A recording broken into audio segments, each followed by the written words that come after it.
In this video, we are going to go through the future tense. The future describes something that is going to happen in the future. So anything that will happen. That's the key, will. So when we have future tense, we can use will or going to.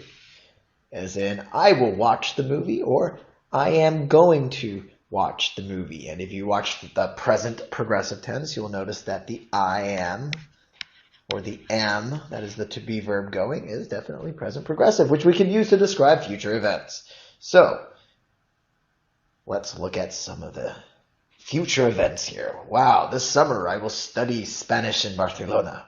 So notice I have will study.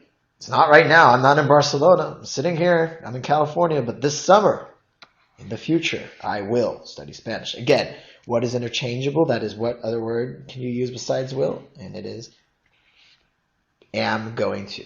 Remember, this is the to be verb right here. So if I was the pronoun you, this summer, it would be you are going to Barcelona. So make sure you always conjugate the to be verb, but then the going to is constant. That will always be there. So that's how we make the future, by using the present progressive. So we'll have a couple of other examples here, but a little bit different because we're asking questions. So you can actually use the will or the going to ask questions. So will you help me with my homework? We don't know if you're going to, because this is something in the future. Maybe you will, maybe you won't. So we can use will as well. But notice that instead of saying you will help me with my homework, which is very assertive, something will happen in the future, this one is tentative and unsure, and that's why you get the question mark there. It's asking a question by putting the word will in front of you. Or instead of will, again, we have the are going to phrase.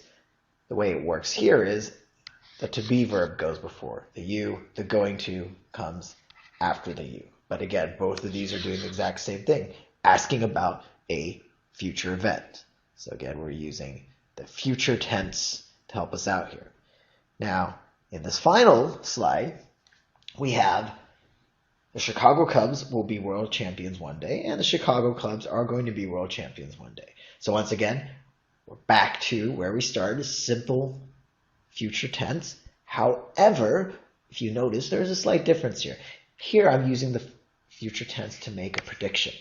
Something may happen. So whenever we want predictions, we want to use future tense as well, either the will or the going to be. So in this case, again, the Chicago Cubs will be world champions one day. We don't know for sure.